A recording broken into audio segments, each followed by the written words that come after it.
Bonjour à tous. Donc effectivement, je vais vous parler de doctorat aujourd'hui. Le lien avec l'entrepreneuriat est peut-être pas direct pour vous. Pourtant, il y en a un qui est fort. C'est moi j'ai construit cette thèse avec Patrice à la suite du CREDA. Donc je vais vous expliquer tout ça un peu plus en détail tout à l'heure. Et ça m'a permis de construire une vraie expertise que je compte exploiter derrière en entreprise. Donc je vais vous montrer un petit peu comment fonctionne la recherche, comment fonctionne le conseil aussi, parce que je fais ça avec du conseil, et comment tout cet ensemble s'inscrit dans mon parcours. Donc bon, on va rester simple, mon parcours, les différents points, qu'est-ce que c'est qu'une thèse de doctorat, qu'est-ce que c'est que le conseil, qu'est-ce que je fais exactement concrètement sur les organisations, et puis après vous aurez l'occasion de me poser des questions s'il y a des choses qui vous intéressent encore. Donc Thomas Cornelis, j'ai 29 ans, je suis belge, originaire de Gironde. J'ai eu pas mal le cul entre deux chaises pendant toute la présentation, donc ça va continuer. J'ai fait ma première année à Cluny en 2009. Et j'ai été en CREDA en 2012-2013, donc première fois que je rencontrais Patrice à l'époque. Et jusqu'à ce moment-là, ça allait plutôt bien, j'étais assez content de mon parcours. J'ai fait ensuite mon premier poste, je suis retourné dans mon sud-ouest natal. J'ai fait un poste d'ingénieur méthode dans une petite ville qui s'appelle Tonins dans le Lot-et-Garonne. En fait, c'était un ami qui avait besoin de quelqu'un pour créer un service méthode dans son entreprise d'assemblage qui faisait de la conception et la fabrication de nacelles élévatrices. Ils étaient partis de quelque chose de très artisanal, ils avaient besoin de grandir, donc ils avaient besoin de quelqu'un pour s'occuper de toute la partie industrialisation, toute la partie méthode, faire le lien entre le BE et l'atelier. Ça a été ultra intéressant, ça a été une expérience que j'ai beaucoup appréciée sur les 2 années que je l'ai faite. Je faisais de l'ingénierie, j'avais l'impression d'être entrepreneur, donc c'était génial. Mais au bout de 2 ans, je me suis très vite rendu compte que je m'ennuyais, parce que j'avais besoin de quelque chose d'un peu plus challengeant, surtout d'un point de vue intellectuel. Là-dessus, un peu par hasard, j'ai re-rencontré Patrice en 2015, et il m'a proposé de faire un doctorat. Alors sur le coup, ça m'a un peu étonné. Il m'avait déjà proposé ça à la sortie de CREDA. Sur le coup, j'avais dit non, ça m'intéresse pas, je veux aller à l'usine, je veux voir ce que ça donne un petit peu la vraie vie, j'ai envie d'arrêter les études. Pour le coup, ça m'avait un peu plus intéressé parce que je m'étais dit peut-être que ça répondra au challenge intellectuel. Mais je lui ai dit qu'il y a quand même 2 conditions à ça. Je veux rester connecté à l'industrie. Et s'il y a bien un domaine que j'ai envie d'explorer un peu plus, qu'on aborde globalement aux arts et métiers, plus dans nos activités extrascolaires que vraiment dans le cursus, c'est les organisations. Donc j'avais envie de creuser le sujet. Et il m'a dit, t'inquiète, j'ai un truc qui va bien là-dessus. Et c'est la formation par la recherche. Rapidement, la formation par la recherche, qu'est-ce que c'est? On part d'un problème industriel et avant d'arriver vraiment à trouver une solution industrielle d'un coup, une solution qui soit innovante et qui soit pertinente, c'est quelque chose qui est très difficile à faire. Donc on va faire un chemin un peu plus long mais qui est plus efficace, c'est-à-dire qu'on va d'abord problématiser cette question industrielle d'un point de vue académique. On va se dire qu'est-ce qui dans l'existant, dans l'état de l'art, correspond à mon problème. On va essayer de trouver des solutions du point de vue académique à ce problème. Et une fois qu'on a fait ça, on va réinjecter ce savoir au niveau industriel, on va le remettre en application pour trouver une solution à notre problème industriel. Et c'est ça qui va nous permettre de faire une vraie avancée innovante d'un point de vue industriel. La solution qu'on trouve là, elle est souvent plus innovante et plus avancée que ce qu'on trouve quand on fait le chemin directement de l'industrie du problème industriel vers la solution industrielle. Donc il m'a proposé ce schéma-là et je me suis dit ok, moi ça me va. C'est quelque chose qui me parle et je remplis bien mes 2 conditions. Donc en 2017, je suis revenu à Paris pour commencer une thèse de doctorat. Je vous ai passé pas mal de péripéties parce qu'entre 2015 et 2017, il y a eu toute la phase de recherche de l'entreprise qui a été assez complexe. Donc 2017, j'ai démarré une thèse CIFRE. Une thèse CIFRE, qu'est-ce que c'est? Donc CIFRE, c'est une convention industrielle de formation par la recherche. C'est quelque chose qui est proposé par l'ANRT, l'Agence nationale de la recherche technologique. En gros, c'est un contrat tripartite entre un doctorant, un laboratoire et une entreprise. Si vous voulez plus de détails sur ce genre de financement, vous pouvez aller voir le site de l'ANRT, il est plutôt bien fait. En gros, le doctorant, le laboratoire, c'était bon, puisque derrière Patrice, il y a tout le laboratoire de conception de produits et d'innovation aux Arts et Métiers à Paris. Et en particulier, j'ai travaillé avec Jean-François Mauvert. Et il nous restait à trouver l'entreprise. Le sujet des organisations est un sujet qu'on retrouve beaucoup dans les cabinets de conseil, donc je me suis assez naturellement tourné vers le conseil. Et j'ai trouvé 2 Gazards qui, grâce à la sauce entre autres, donc d'où l'importance de travailler votre réseau, 2 Gazards qui s'intéressaient au sujet des organisations, en particulier les organisations libérées, ça vous parle peut-être ou peut-être pas. Il n'y a pas beaucoup de Gazous qui s'intéressent à ce sujet-là, donc je me suis dit que c'est quand même intéressant d'aller voir ce qu'ils ont à raconter. Et je les ai rencontrés en 2015, on a lancé le projet, finalement c'est avec eux que j'ai démarré la thèse, donc c'est eux l'entreprise qui m'accompagne. Ce qui n'est pas indiqué sur le schéma ici de la cifre, c'est qu'il y a quand même un gros intérêt pour l'entreprise, c'est qu'elle reçoit 14 000 € par an de subvention de la part de la NRT, plus accès à du crédit impôt recherche.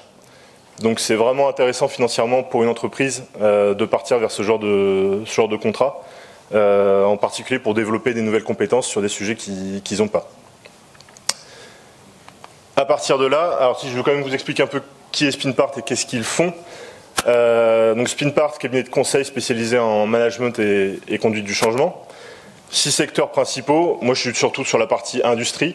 Pour vous donner une petite idée, dans la partie banque assurance, ils font pas mal de ce qu'on appelle de procure to pay, donc s'assurer que le processus est bien chaîné de l'achat et du repérage des fournisseurs jusqu'à la facturation et jusqu'au paiement.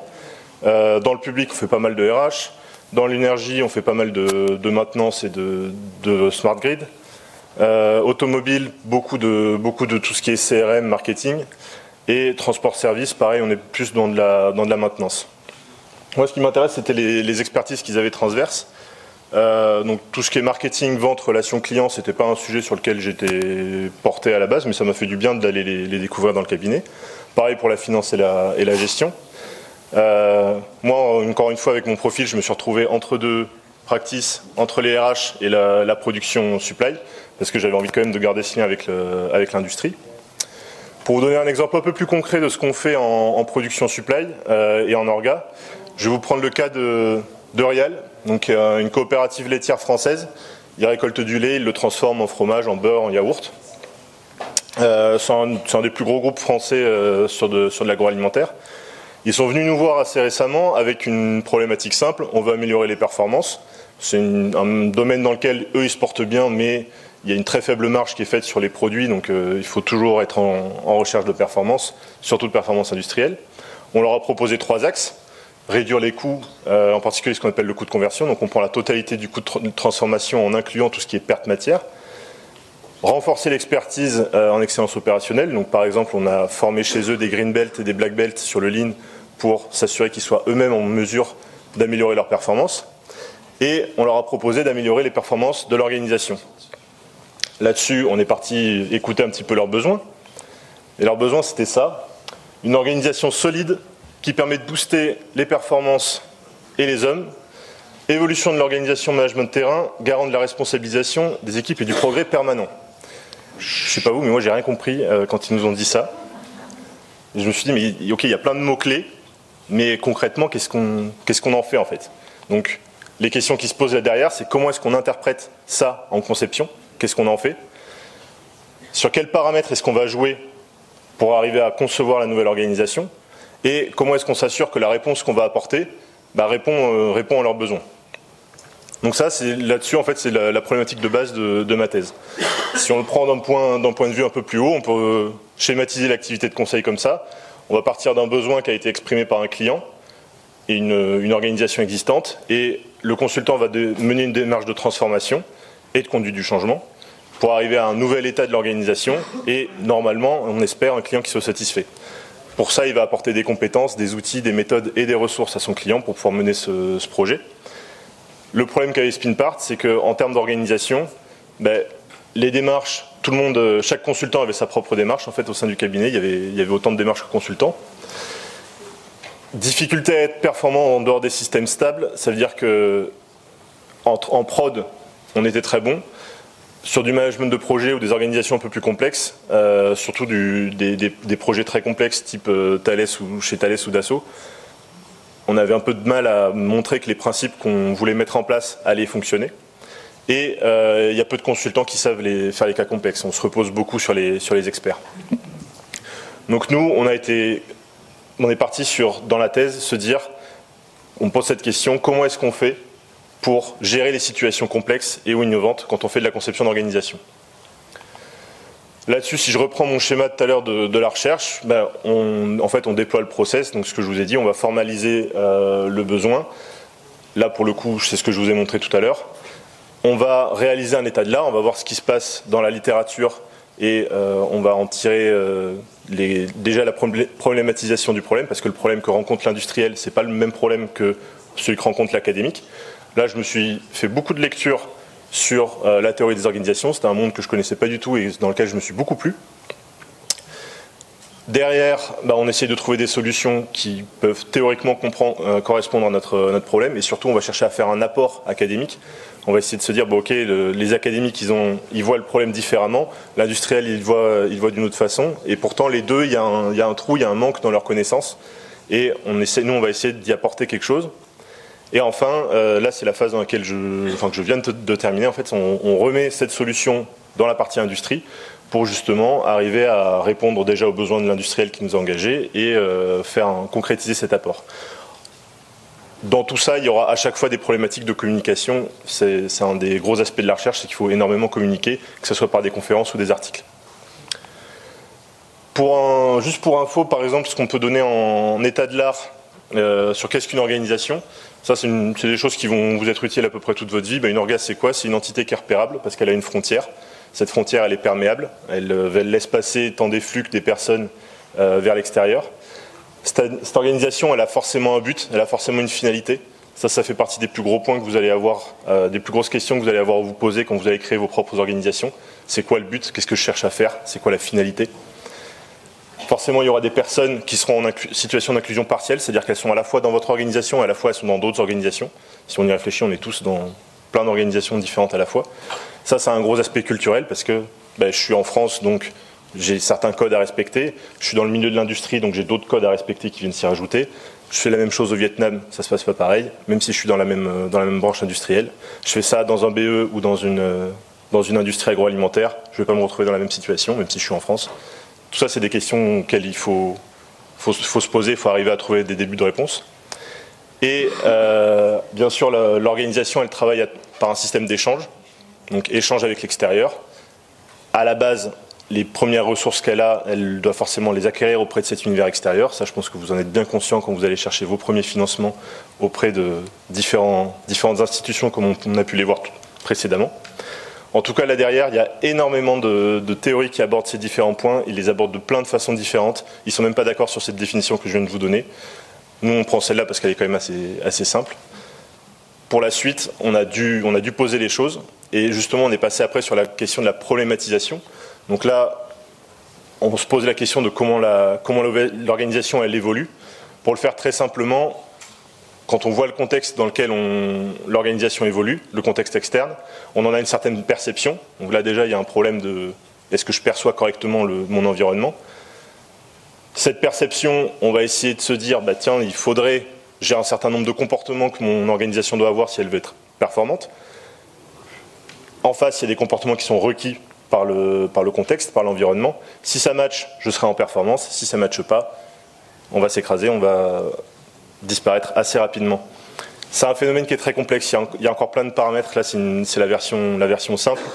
Par contre, les leviers qu'on a identifiés là, c'était les différents justement, leviers d'action principaux qu'on appelait les éléments indispensables pour justement la conception. À partir de là, on peut s'intéresser à la conception d'organisation. Je ne vais pas rentrer dans le détail. Nous, ce qu'on a mis en avant, c'est qu'il y avait des éléments indispensables avec des paramètres de conception qui vont derrière, qui permettent de mieux aborder l'organisation. On a une démarche de conception qui est basée sur l'analyse de la valeur. Et on a surtout un critère de cohérence, quelque chose qui nous permet de dire, ok, est-ce que ce que je suis en train de proposer, c'est viable, c'est pas viable, ça répond aux besoins, ça répond pas aux besoins, qu'est-ce que ça nous donne concrètement?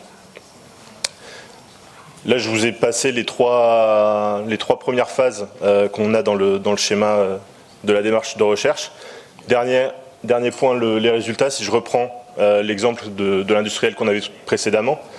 On a commencé le déploiement sur 4 sites, ils en avaient 28, donc d'où la complexité. Au début, on a évalué leur cohérence avec le critère qu'on a mis en place avec eux comme étant très faible. À la suite de la transformation, on a amélioré ce critère, on n'est pas encore au top. Mais par contre, on a bien amélioré les performances. On a bien eu un déploiement qui est réussi sur les 4 premiers sites et qui est en train de se lancer sur la suite. Donc là-dessus, on a un industriel qui est très satisfait de nos travaux.